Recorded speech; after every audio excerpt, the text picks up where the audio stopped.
And good morning. This is Eric Rollins, the Constitutionalist, coming to you from the podcast lair, right in the heart of Clovis, California.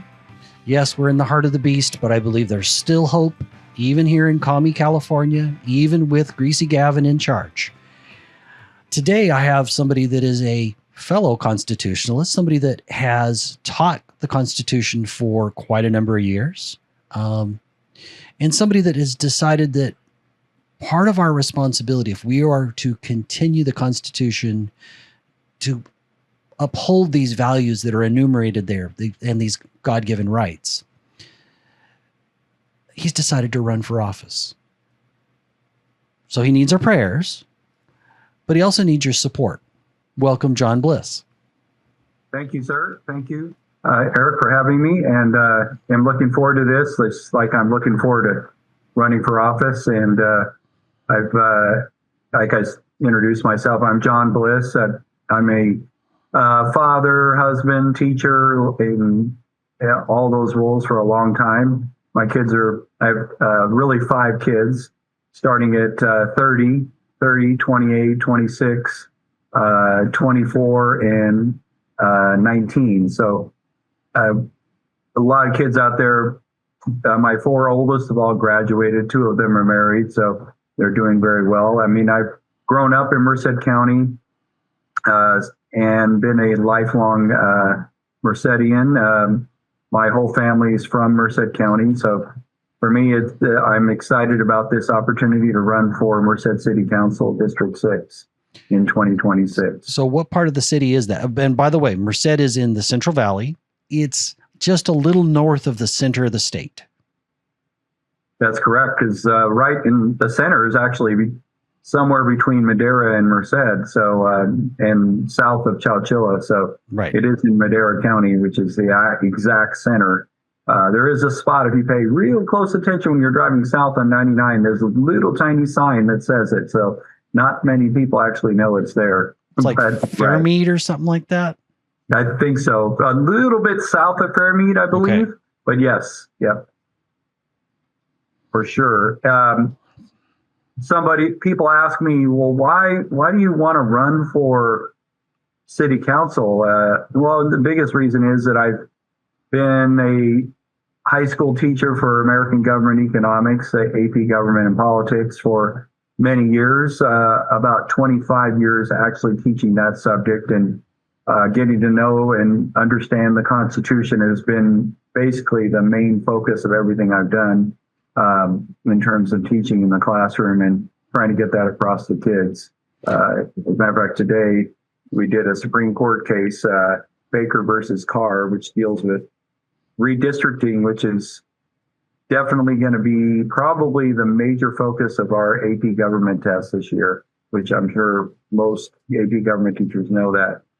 For me, growing up here, I've always wanted to make sure that we have safe streets and we have supporting of public safety, and we do all those things, which obviously the Constitution discusses right from the get-go in the preamble. So right. It's all part of what government is supposed to provide, not to mention, strong business and solutions to the homeless problem as well here in our city and in the valley at large. You've even done something that I thought was kind of cool.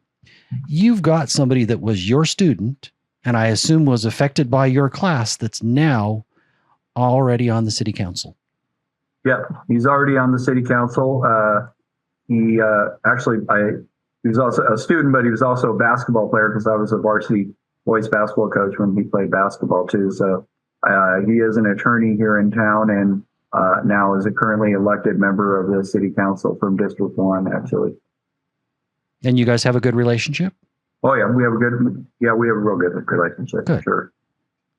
And so yeah, he'll be running for state senate, as a matter of fact, which I'm sure will be somebody I will connect him with you here pretty soon. Well, Merced County, its main and economic engine's agriculture. I don't even have to guess. I'm confident in that.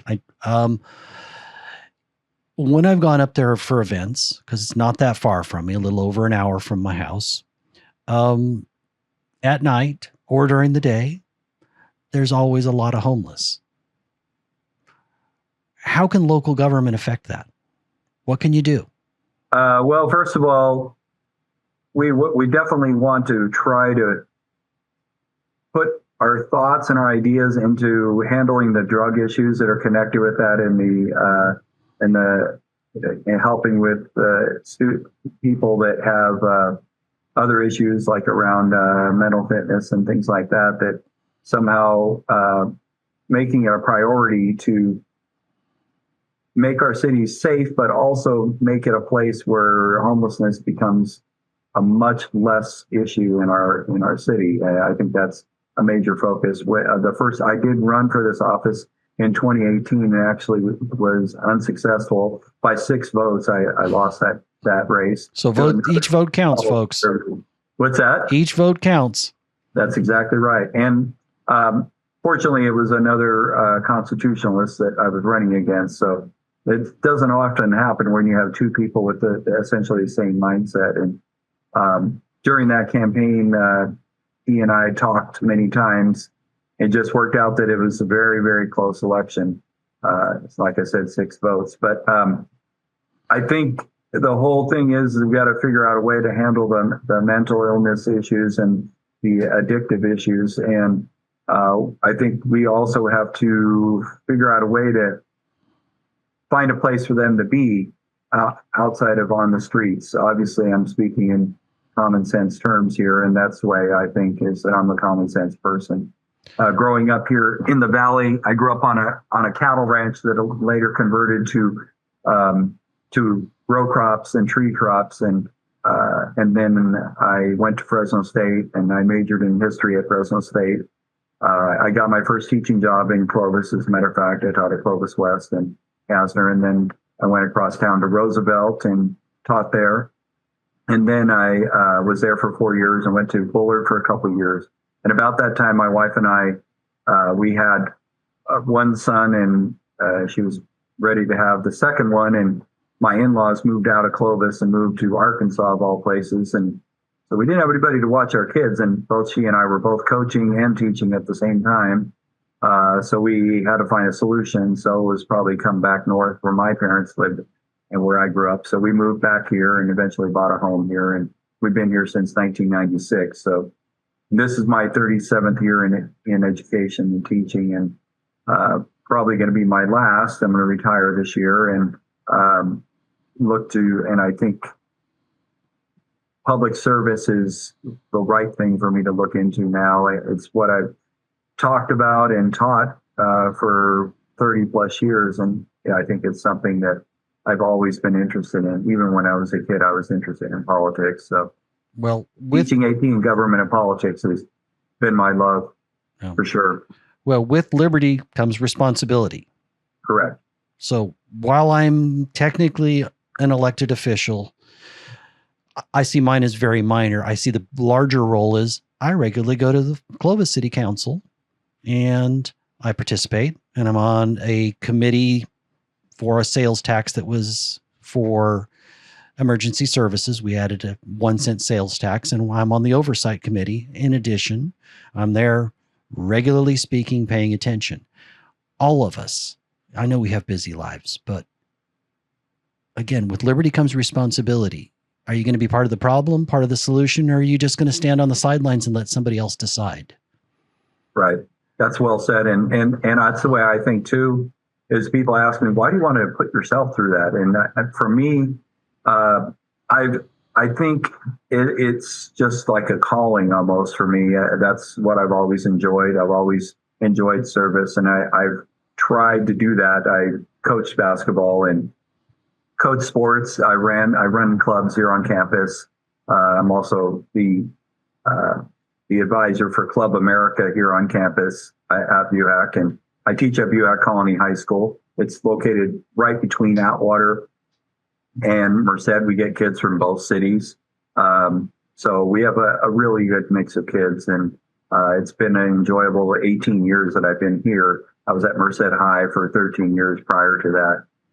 So I've been in the district for 30 years now. So how does being a teacher prepare you for something like city council? I know what you teach prepares you in a way, but what experiences as a teacher would? Well, I think dealing with it, everyday kinds of challenges with young adults, seniors or young adults, and dealing with. I was also in administration for a while too, so I got to deal with it from that perspective too.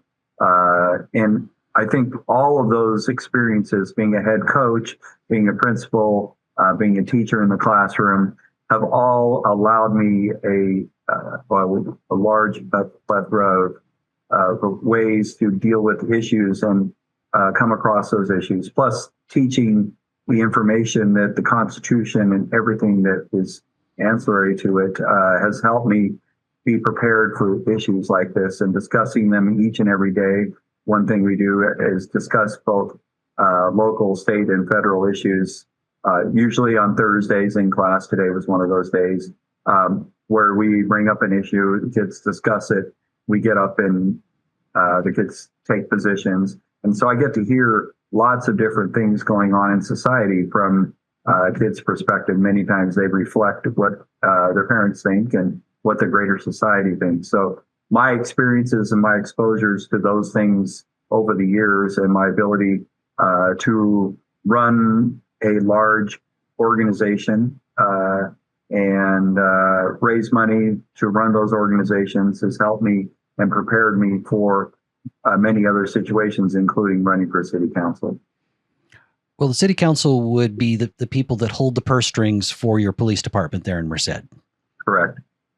And I definitely am all about public safety. I think that you cannot have a great city without having great public safety and giving them all the support that they need to actually accomplish that. Without a doubt. Is Merced a safe city? I see a lot of homeless walking around. I don't see them. I think it depends on your perspective. The truth is it is a safe city, depending on what you're comparing it to. Do I think it could be safer? Certainly. And that's one of the things I want to accomplish is making sure that happens. But at the same time, I don't want to see taxes go through the ceiling to make that happen, because we all know that I, as an elected official, will have to be a good steward of public dollars and to show that those dollars are spent in very appropriate manners and used in first and foremost public safety and city improvement and city beautification that is ultimately going to bring in business and allow those same businesses with great public safety to flourish and to grow and become very successful.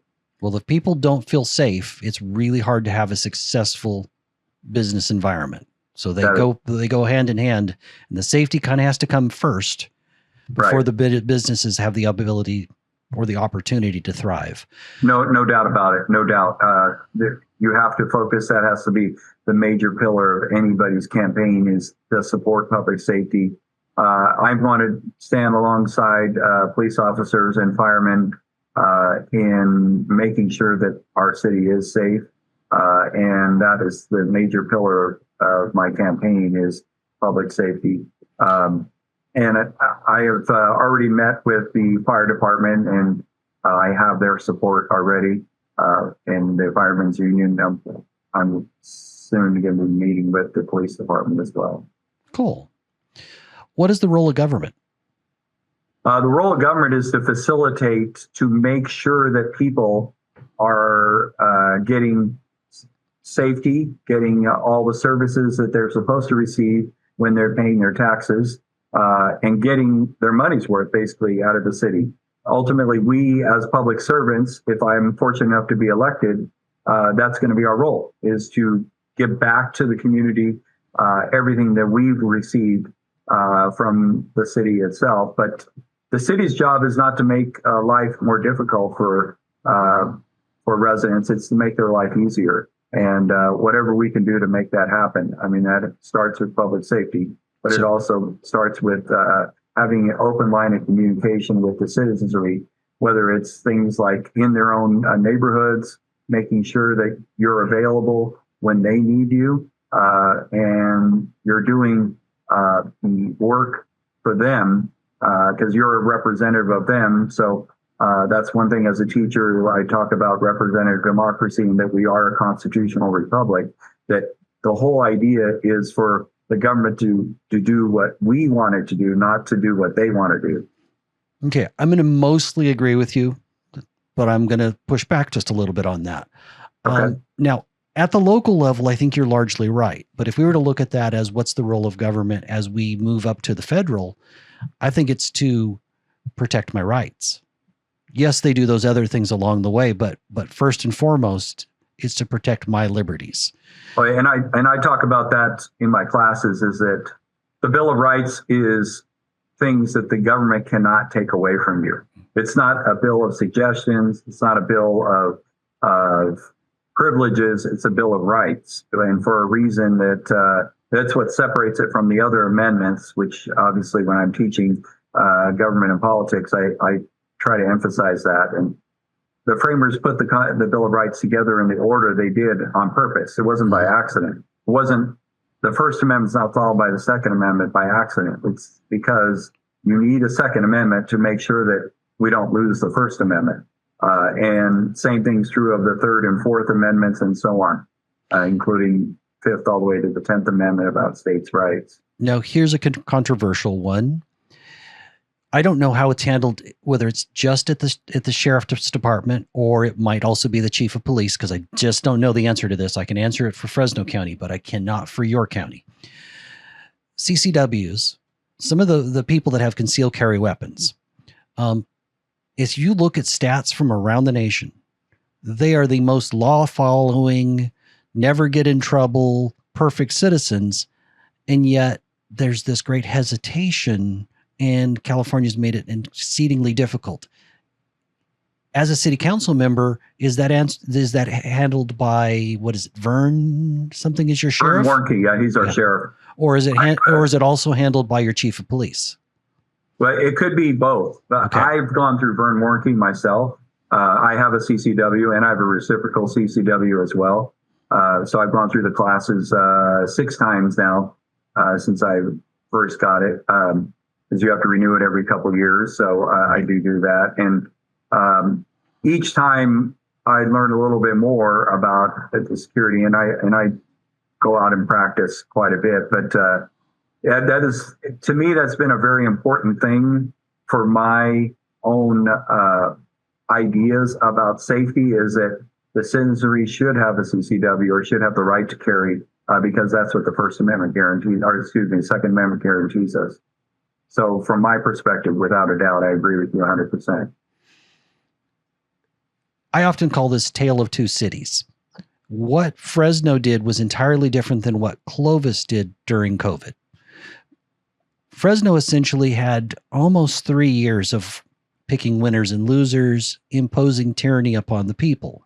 Clovis had less than 2 months where we were shut down, and then they said, go back to work. You want to wear a mask? A business owner could impose that, but we're outside of something egregious, go back to work. And Clovis became this business hub, a place in Merced County that did the same thing. I cannot remember. Paul Creighton, I believe, was the mayor of Atwater, and he declared Atwater as a COVID sanctuary city. Yep. He did. So local government can make a huge difference, even with all the state and federal laws. Right. If we have something like COVID, what do you do if you're elected? Oh, well, if we have something like COVID, we remind the people and remind ourselves that the people come first. You have to put the rights of the people, and that private industry, small business, is the ultimate foundation of a great community. And if you don't support small businesses, especially local businesses, you're going to lose them, and you're going to lose the whole foundation of your whole community. So you have to support their right to open their business and keep their business going. And of course, during that period of time, honestly, I was a principal during that period of time, so I had to deal with it from a unique perspective. I had to make decisions that maybe weren't popular with certain people, but I had to make those decisions. I made decisions that weren't popular with people above me too. So it was a catch-22. Well, once you work in government, especially school districts, you're caught up a little bit more, as opposed to a private citizen might have a little, especially somebody like me, I'm a small business owner. Sure. I might have a different perspective. And I know that those forces very much collided during COVID, but mostly the power of government decided that they cared about my safety and they could ignore my liberty. And I wasn't okay with that. Well, I think like all of us, we saw many examples of this. The first 3 weeks, I think most people were, okay, I'll pay attention to what's going on. I mean, it took me about 8 days before I was protesting on the street with a sign. Yeah. I mean, I just remember going for a walk, and initially, people were still going for a walk, but, we just walked down the street. Then you started seeing the separation of people that started taking their own perspective on things. And, after a while, common sense has to prevail. And I'm all about common sense. I grew up on a farm, and I definitely saw common sense and grew up with it and learned from my dad teaching me that. My dad's still alive. He's 96 now. So I learned a lot about that common sense. And I was very, very fortunate because during that period of time, I wasn't afraid. I never missed a day of work. I went to work during COVID every single day as associate principal here. And I was in charge of athletics and activities. I was in charge of, students getting on. I was going home to make sure that they had little Wi-Fi pieces to get connected. There isn't enough time in the day for me to tell you all the things that we had to do during that time. So I saw all extremes.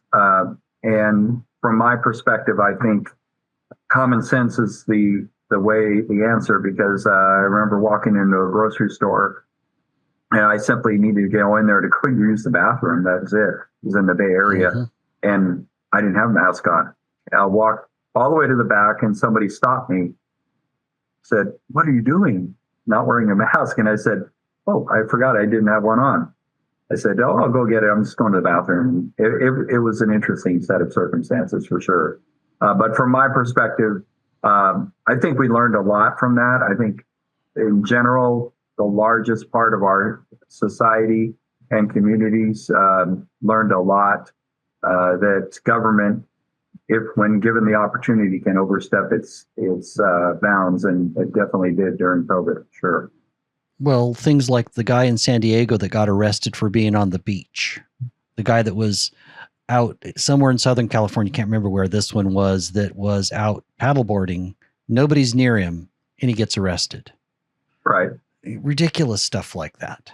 I was walking down the street. On the other side of the street, a gentleman was walking with 2 masks on. Now, this could have been yesterday. I saw a couple people earlier today. It could have been yesterday. But this was then during about 3 months into, or 2.5 months into COVID. And so I literally stopped and walked across the street, and I asked him from a little ways away, respecting his space. And I said, "Sir, why are you wearing a mask out with no one around you? Why would you be wearing a mask, let alone 2 masks?" He said, "Well, I don't want to get caught. I don't want to catch the disease." I said, "You're not going to catch the disease. It's not coming after you. It's not tracking you down. It's not going to happen out here." And the same as people being in a car and stuff like that. From my perspective, I said, "Sir, please don't worry about that, because it's not going to happen." Then I went about my business. But I think mental illness escalated dramatically during COVID. Yes, it did. The idea that a mask is going to make a difference, you realize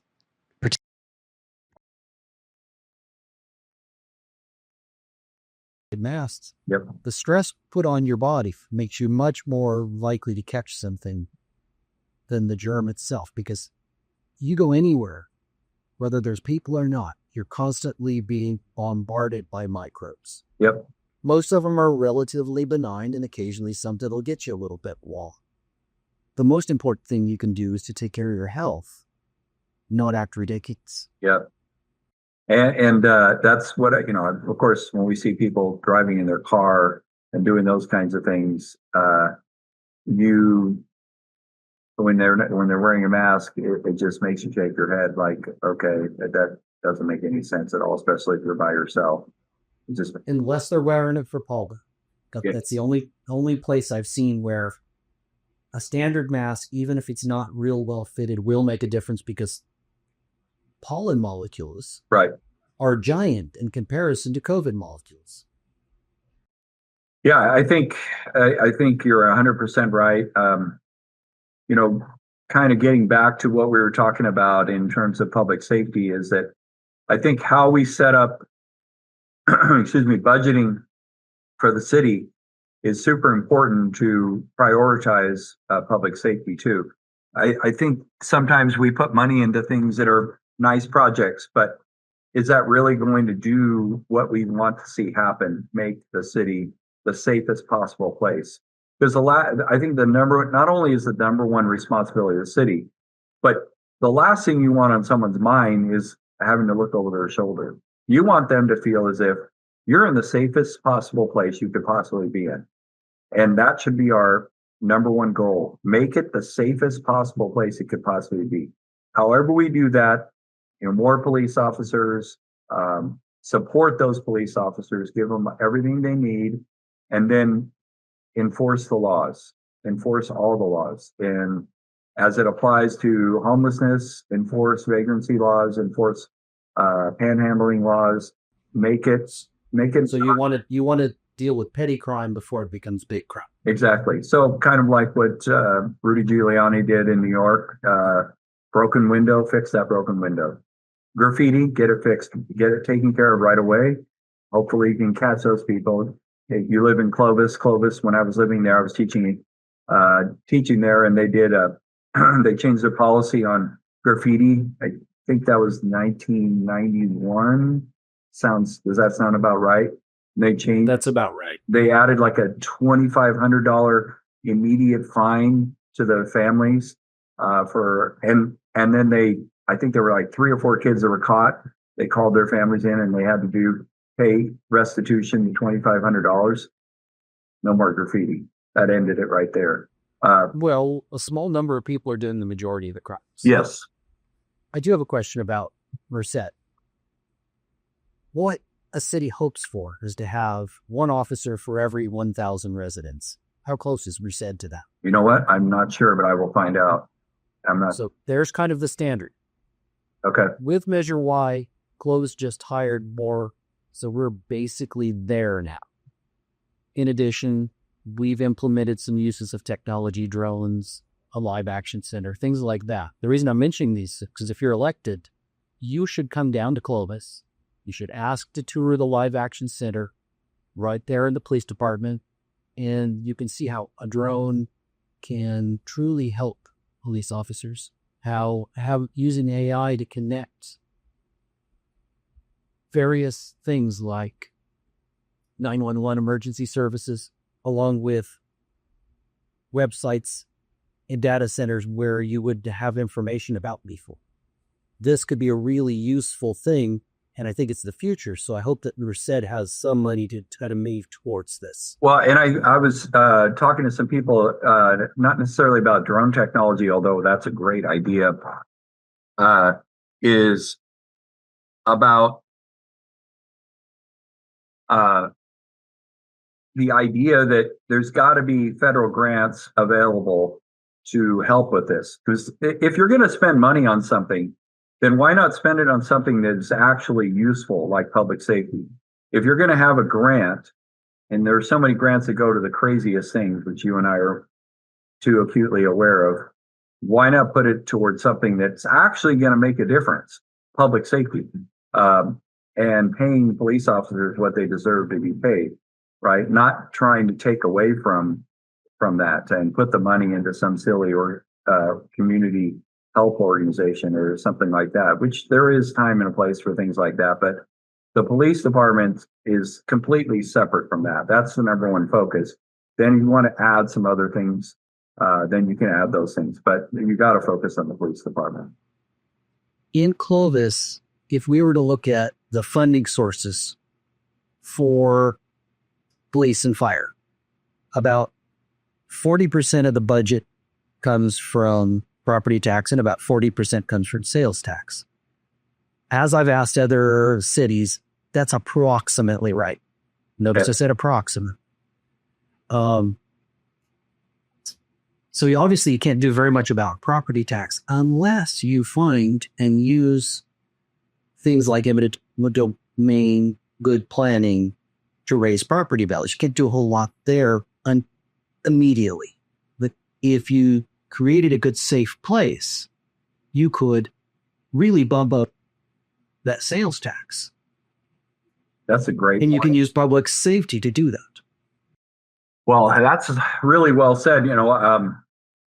I was thinking, when I was thinking about these kinds of things, is that in order to make Merced or any city like you're describing the safe place that it should be, you have to give a perception. I think you remember this when Ronald Reagan was president. He talked about the best way to get across to people that we're being successful is to talk about it, is to push that and make that a focus. Is that patriotism and pride in your country is super important. Well, then you got to talk about it. You got to make it a big deal. And obviously, I think from a conservative, and I am a Christian conservative, from my perspective, that's got to be a major focus. Is the reason we want safe communities is not just because of that, but that is the patriotic thing. That's what the founders expected. That's why the preamble talks about that in terms of we the people. In order to form a more perfect union, you can't form a more perfect union if it's not safe. That's for sure. I thought right after that, it was, come on, man, you know the thing. When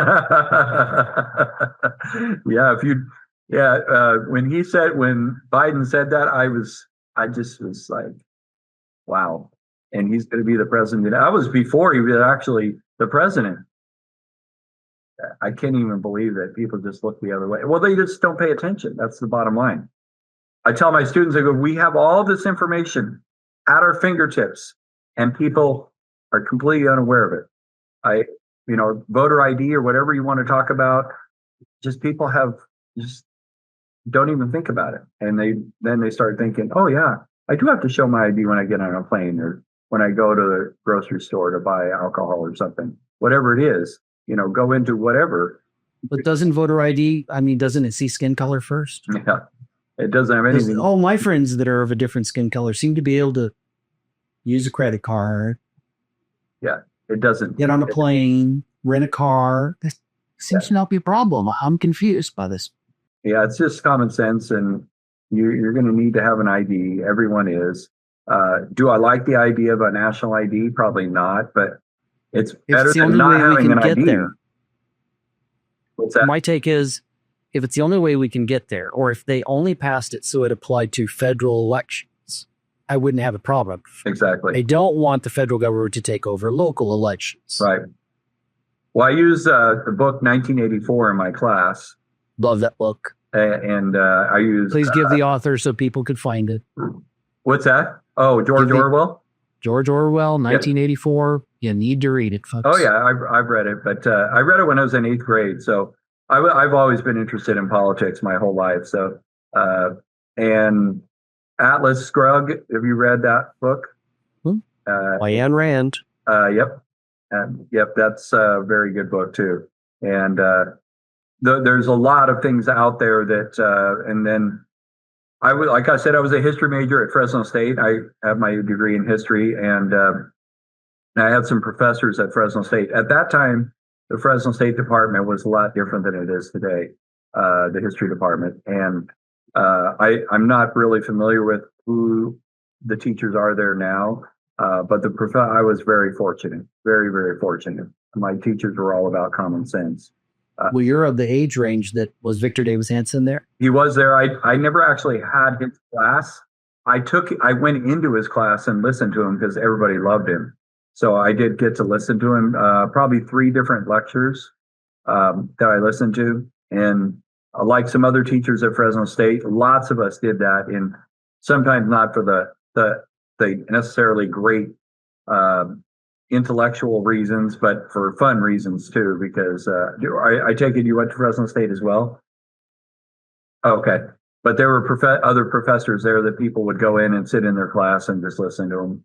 But I was fortunate because this one in particular teacher who taught England and Empire and Canadian history was a conservative, and he was English Canadian, but he's one of the ones, along with the American history professor I had, who were very conservative teachers who, but they also were fair. They were very balanced. And because at that time, to be honest with you, I was a Democrat. I wasn't a Republican. And I was so lucky to have them as teachers. They were fantastic. And I became a Republican when,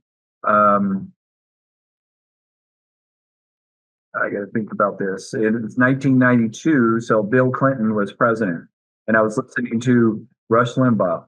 And so why'd you make the leap? Well, I was teaching at Roosevelt High School at that time, and we got a grant that we wasted all of it. And I to this day, I still can't believe it was like $3 million or something, some crazy amount of money that I never used it for the right things. And that pretty much changed my mind. I said, and of course, a lot of other stuff going on at that time, that the idea of liberalism was not going to work. So, well, that is very true. Is Merced a sanctuary city? No, it is not. So, but what's the balance on the council? Is it right Democrat? now? Is it Republican? Is it liberal? Is it conservative? It's right. It's moderate, right in the middle. There's one. The person I'm running against is very, very liberal. He calls himself a socialist. Sometimes even more than that, but he. So that's who I'm running against. There are probably 2 or 3 Republicans and 2 or 3 Democrats. So it's very balanced. So there's 7 members on your council? There's including the mayor. Yes, 6 districts and a mayor. So, and I'm running for District 6.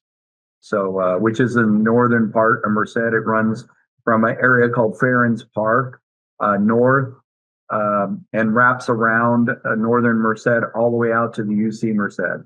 So includes Bellevue Estates and that new large developments out there, all the way, like I said, to UC Merced. Well, it's a pretty nice area. Yeah, it is.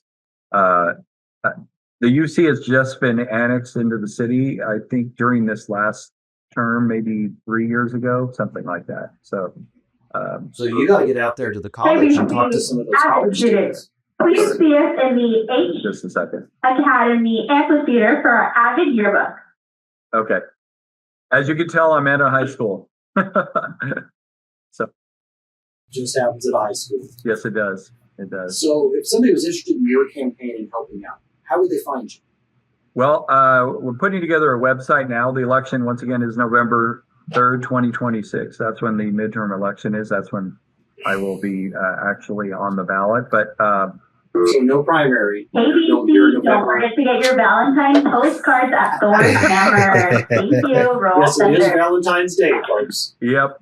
Well, one day to be. Or almost. And we're off next week too. So they're trying to get everything in before next week. So today and tomorrow. So yes, I will have a website.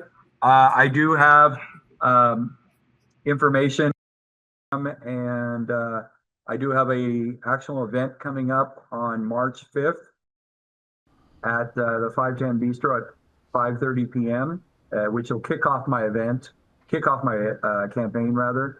And I'm obviously right now in the process of raising funds to support my campaign. And I've established a campaign account, all of that.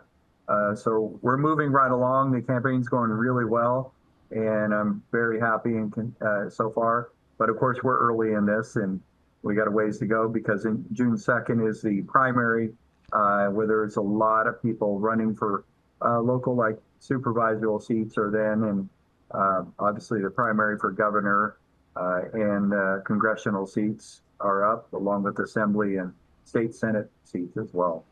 Well, there's somebody running for Congress that I rather like, that's you're going to be in his district if he's elected. Vin Crutavente. Yeah, I'm good friends with Vin, and that'll be super interesting. He's running against the incumbent who just got elected, defeated a Republican. He's a Democrat. And I think Vin has a really good chance. There are other people, at least one other person in that campaign too. So it'll be interesting to see how that works out. Well, he's the most MAGA East Indian person I've ever met. He's 100% MAGA, no doubt about it. No doubt, without a doubt, he is. Yeah, he's very interesting. He owns his own tech company in the Bay Area, and very self-assured person. And I think he's a very good person, no doubt about it. Well, have you gotten him to endorse your campaign? Not yet. I haven't